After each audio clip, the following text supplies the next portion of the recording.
After we learned how to identify one or more job finalists, our group is going to talk about the process of actually hiring the candidate who have been selected.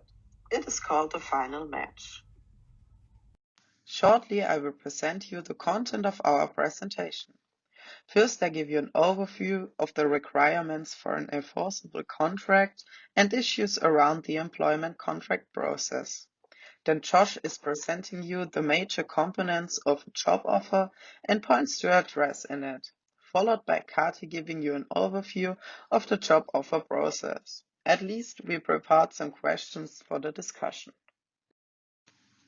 A final match occurs when the offer receiver and the organization have determined that there is a sufficient overlap between the person's knowledge, skill, ability, and other characteristics, also known as the KSAOs, and the job's requirements and rewards.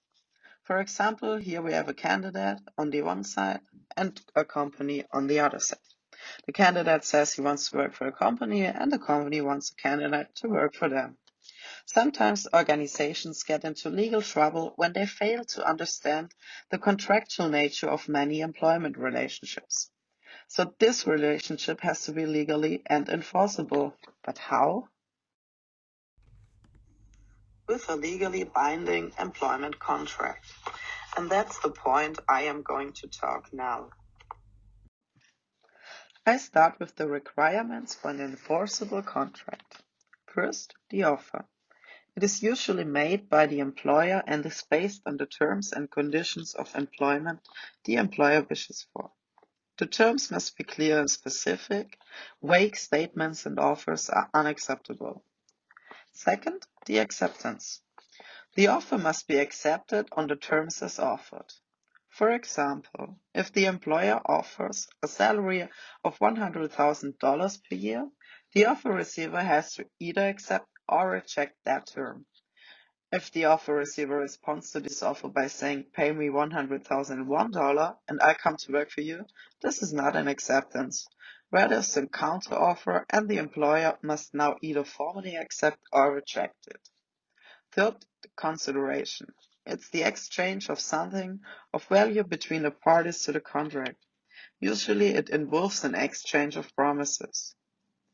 The employer promises to provide compensation to the offer receiver in exchange for labor and the other way around, for example. But if one of these elements is missing, there's no binding contract. The different parties of the contract will be discussed next. The first question arises regarding the parties to the contract. Is a candidate going to be hired as an employee or as an independent contractor? To answer this question, we have to look at the legal meaning of the terms. What is an employer? An employer is an entity that employs others to do its work or work in its behalf.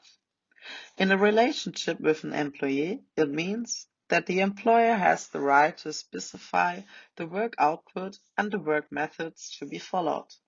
In exchange for this right to control employees, the employer incurs certain legal responsibilities and liabilities. For example, to withhold employee payroll taxes or to pay taxes like unemployment compensation. The relationship between employer and an independent contractor has different rights and responsibilities. These rights frees the employer of the tax withholding and tax payment.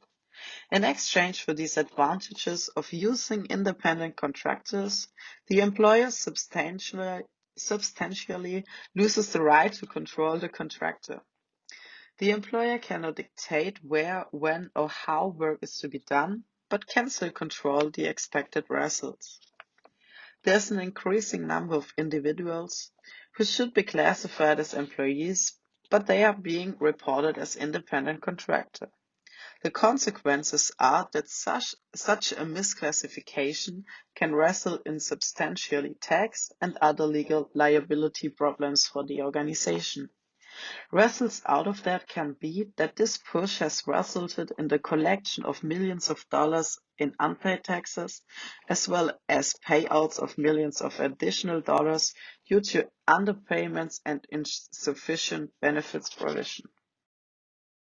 Often, another person than the employer or the offer receiver speaks on their behalf in the establishment of employment contracts as a third party. These people serve as agents for both parties. For the employer, this may mean the use of employment agencies, executive recruiters, or so on. I will focus on the process of landing an employee from a temporary working agency. Let's have a look on the structure. These two parties, employee and working agency, have an employment contract to each other. The agency and the company have a temporary working contract with each other, and the employee is doing the real work for the company. A special law in Germany, the Arbeitgeberüberlassungsgesetz, regulates the deployment of agency employees. I will tell you the most important terms of this law. It is necessary to have the acceptance from the employee. The maximum time working for the other company is 18 months, and the lender requires a public law permission. For example, if the maximum time for landing is passed, the temporary working contract is invalid. The legal consequence is a fiction of a real employment relationship between employee and company. Employment contracts may be written on a paper or electronic media, oral, or a combination of the two. All may be legally binding and enforceable. As a general rule, the law favors written contracts over oral ones. Written contracts are not only the offer. Everything else connected to it can be regarded as apart from the written employment contract and may be interpreted as enforceable contracts even though that was not their intent. They can have many forms like emails, a statement on a job application blank, internal job posting notices, and so on. In the case of oral contracts, certain and specific terms can possibly be enforceable, but uncertain and vague terms are probably not enforceable. There's a one-year rule, also known as the statute of frauds. It says, a contract that cannot be performed or fulfilled within a one-year interval is not enforceable unless it is in writing. That means oral agreements for any length greater than 1 year are not enforceable, so maybe it is better to use written ones. One last short point in this formal process before hiring the candidate can be the contingencies.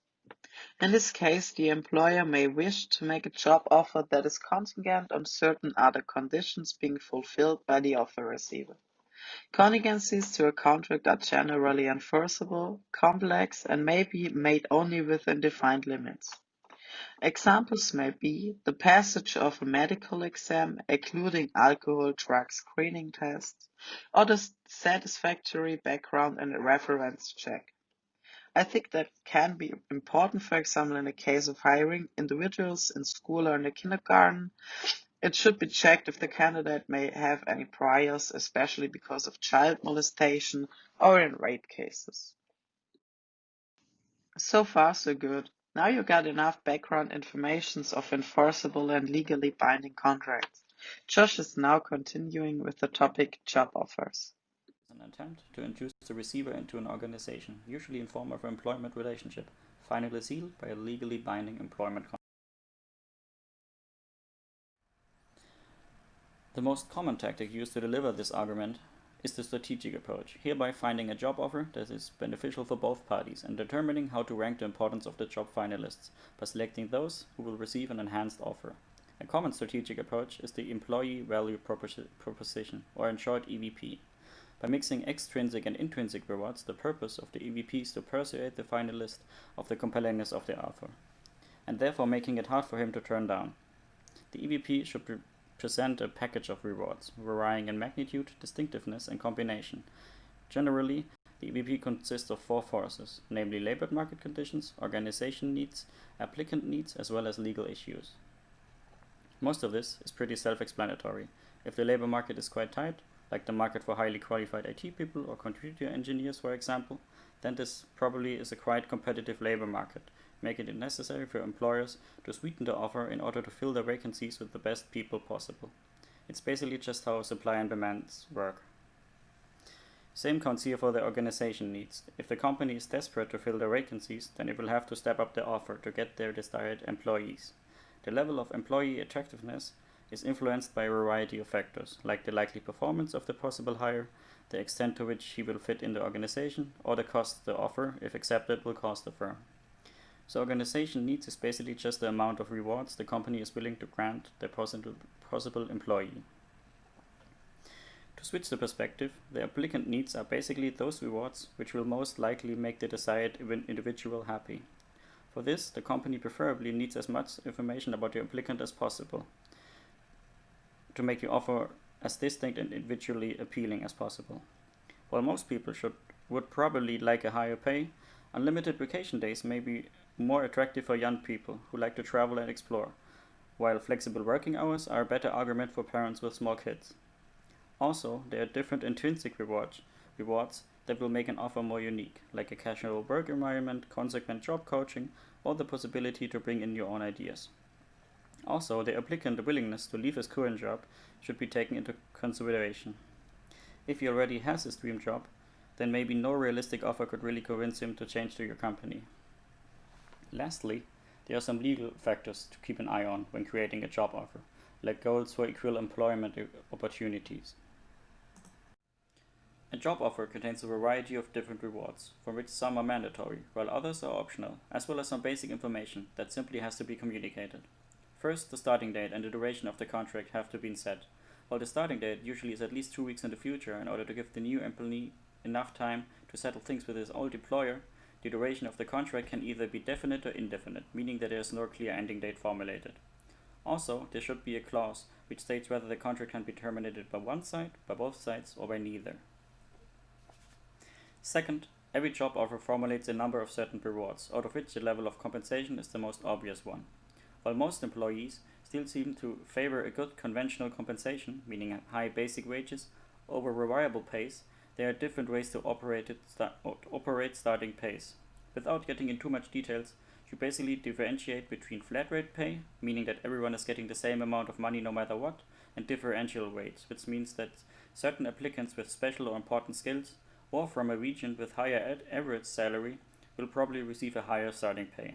This basic wage can now optionally be expanded, either through short-time variable pays, like cash incentives, or through long-time variable rewards, like an appointed raise or ownership opportunities, for example stock options.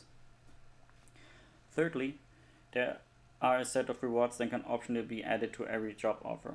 Quite common is the formulation of benefits like health insurance, retirement plans, etc. Also, working hours bear the potential to be a major plus for your company. Flexible work hours, a solid overtime pay, or even free weekends in some sectors like the retail sector will act as a reward in your favor.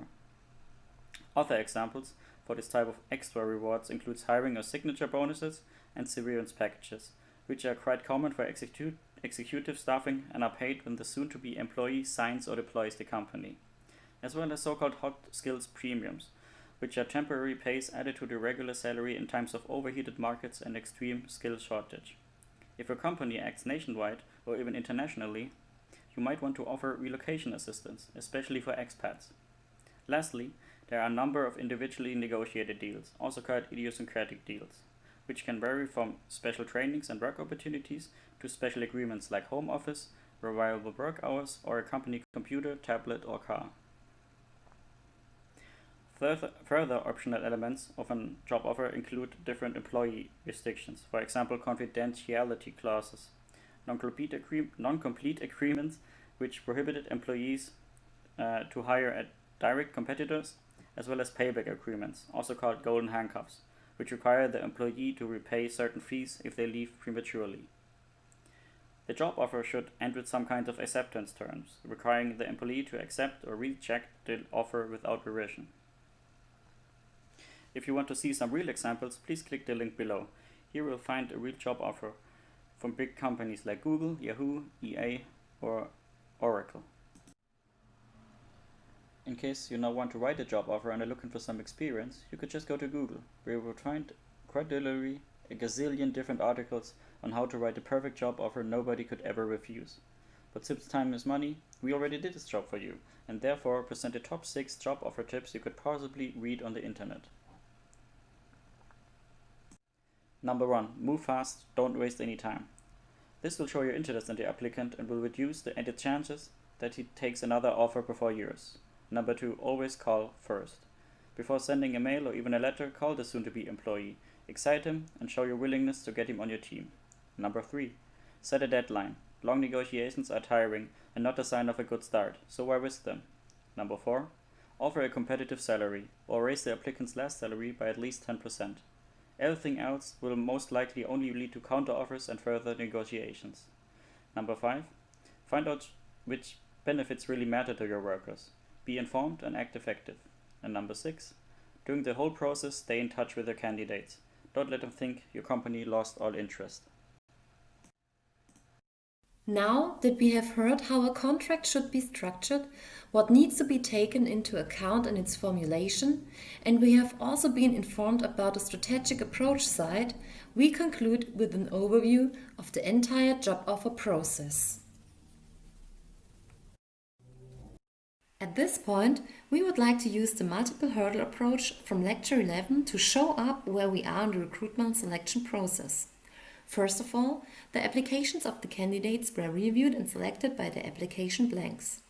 The applications that did not meet the requirements were excluded from the further process and received a rejection. Those that met the requirements were left in the process. In the further process, additional hurdles can minimize the number of applicants in order to find the candidates that best match the vacant position through the final hurdle. The final match candidates. These candidates receive a job offer from the company, whereby this can take place in different ways and some points must be considered. In order to avoid reneging, it is important to understand the whole job offer process. The job offer process is therefore about the formulation, presentation and timing of the job offer. It's about the acceptance, the rejection and reneging. Let's start with the first point regarding the job offer process, the formulation of job offers. Job offers are made by employers when hiring and include key details about the job, compensation and benefits, as you already heard from Joshua before. They can be delivered verbally or in writing, and employees can respond by accepting the offer, declining the offer or negotiating the terms of the offer. To have a better understanding in how the offer receivers will react regarding the job offer, the offers should be based on assessments made during the recruitment and selection process. In the course of this job formulation, 3 different strategies can be applied: lowball, market matching and best shot. Lowball means that the pay and conditions are very low and especially below average. Market matching is the expected and market matched payment. The best shot strategy is used in particular when the candidate appears to be indispensable for the company. The company offers the candidate an above average offer. Regardless of which strategy is used, when it comes to salary, it's not deal or no deal. It's about the willingness to compromise and believe that the deal you've made is the best one, regardless of which side of the interview desk you sit behind. Let's have an example for job offer process formulation. Let's imagine that we have our final candidate and want to make him a job offer. Tom is 38 years old, married and has a son. Throughout the entire recruitment and selection process, we as HR team have always noticed how important his family and the time with them is to him. Tom also emphasized that he wants to leave his old job because he doesn't enjoy work-life balance but works 6 days a week. So we probably can't attract Tom in the formulation of job offer with a high payment in connection with project work and readiness on weekends. He is more likely to sign an offered contract for a fixed number of working hours per week and the option for home office.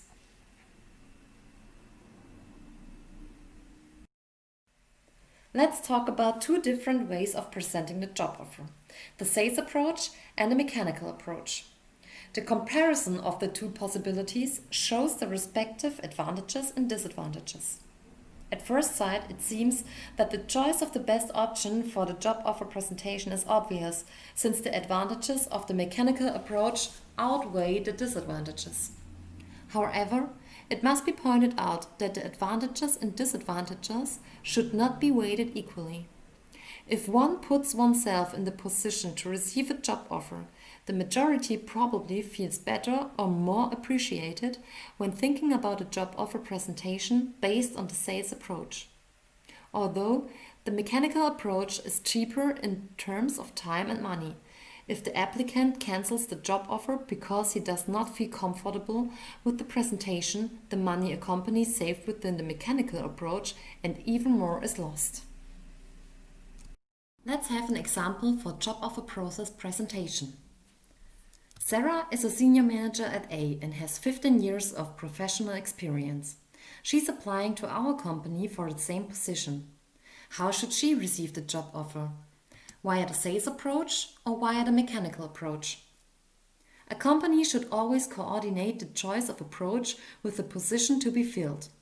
The more important the vacancy, the more important a sales approach is.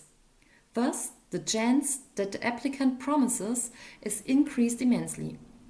Therefore, Sarah should receive the job offer presentation via the sales approach. Another important point for the job offer process is timing. It goes without saying that timing is a key factor in the entire recruitment and selection process, but we would like to emphasize it here again because of its immense importance for a job offer. A promptly submitted job offer leads to a higher chance that the applicant agrees and signs the contract. On the other hand, poor time management not only leads to the applicant withdrawing or cancelling, but can also have a negative impact on the company.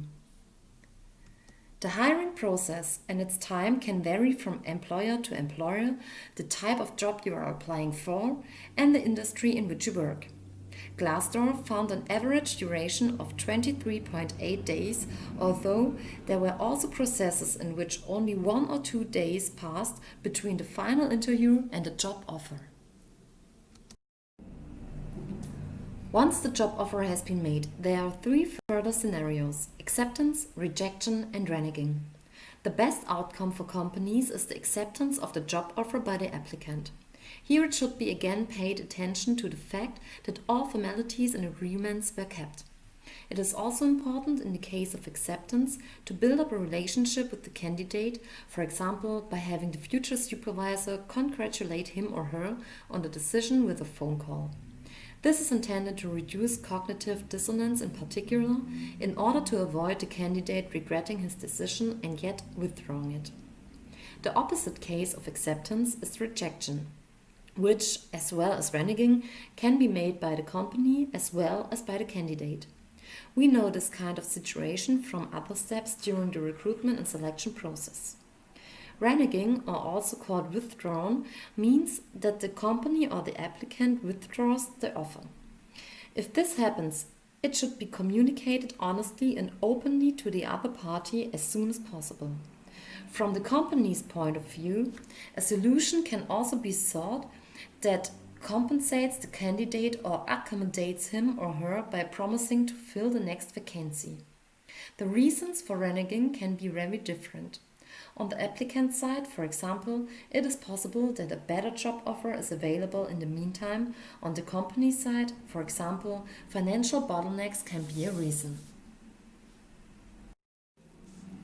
Finally, we want to give you an overview of the discussed contents. When the recruitment and selection process is nearing its end and you have found the perfect candidate for the vacant position, the contract offer will be made. A contract regulates the employment relationship between the employee and the employer and can be concluded orally or in writing. The parties to the contract are the company and the employee, or the company and a third party such as a temporary employment agency. This contract offer should have a strategic approach to assist the prospective employee in his decision through defined extrinsic or intrinsic factors. The offer should be presented to the candidate as soon as possible in order not to lose a good candidate to the competition. In addition, A quick offer leads to a higher probability that the candidate will agree to the offer. However, the recruitment and selection process does not end with the offer. The new employee should be confirmed in his decision to join the company to avoid cognitive dissonance. There are several ways to do this, such as socialization, but what is meant by this is explained by the next group. So at the end of this session, we have some discussion questions for you. The first one would be Laura, 35, lives alone in Frankfurt and loves to travel. In the past, she has done many further education courses and learned Spanish, Italian and French at an evening school. She has applied as a consultant with the international consulting firm PwC and is now a final match candidate. As an HR professional, how could you, as a job offer, formulate a job offer to win her for PwC? Number 2 would be Hani and Nani are the finalists of the recruitment and selection process. However, before our company can make a decision on either candidate, Hani withdraws her application. What reasons could she have? And the last question would be, let's imagine we have a company and after our recruitment and selection process, there's one candidate left. His name is Frank. We know that Frank is paid 35 euros per hour by his current employer. How does he feel when we now offer him 32 euros? What will happen and what do you call this strategy?